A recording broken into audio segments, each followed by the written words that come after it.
再来呢，接下来看咳而上气，喉中水积生，色甘麻黄汤。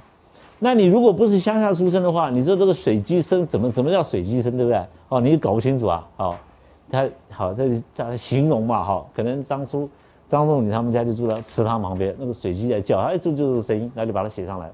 好，那水积生，那这个你不用去担心它，最主要你要知道什么时候是使用色甘麻黄汤。色甘麻黄汤呢是专门设计起来，这个很好用哈。寒、饮、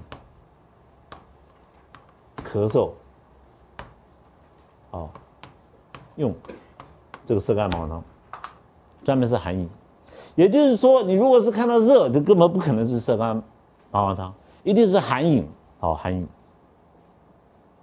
那寒饮的咳嗽呢，肺呢持续是扩张的状态之下，比如说吸气，它吐气就吐不出来，因为肺都张在那边，好，没办法吐气。持续是扩张的状态之下，那这个色甘麻黄汤呢，它的来源呢，就是从小青龙汤来的，好，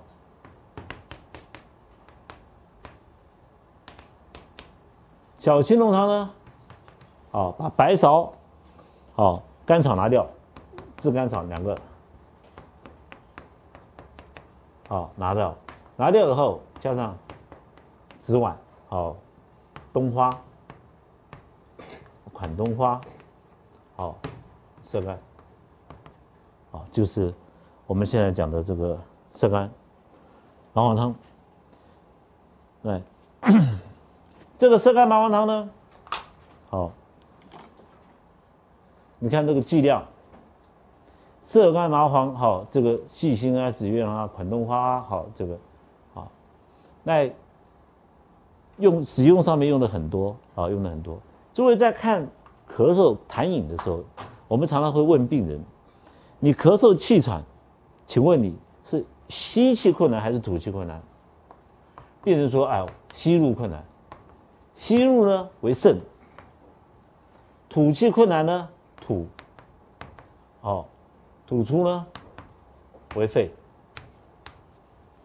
肾如果肾气很正常，好，肾气很强。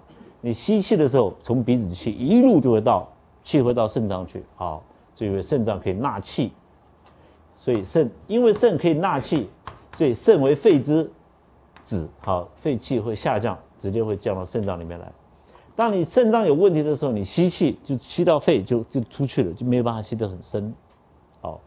同样的，吐气的时候是肺，所以如果这个病人呢上气，比如说咳而上气，他是吐气，哦，非常不好吐，我们就知道是肺的问题，好，肺的问题。那色甘麻黄汤呢，因为是寒饮，所以病人一定没有口渴，对不对？一定寒饮，然后舌苔是白的，好。那一般来说，只要有咳嗽，我不管你是虚热还是寒饮，大部分都晚上3点到5点都是会醒过来，不能睡觉，啊，就是因为这个好肺里面有问题。好，那这个处方呢，这个我曾经用这个处方治疗10几年的咳嗽，哈，气喘一下就好了啊，所以你只要用对，啊，非常好用。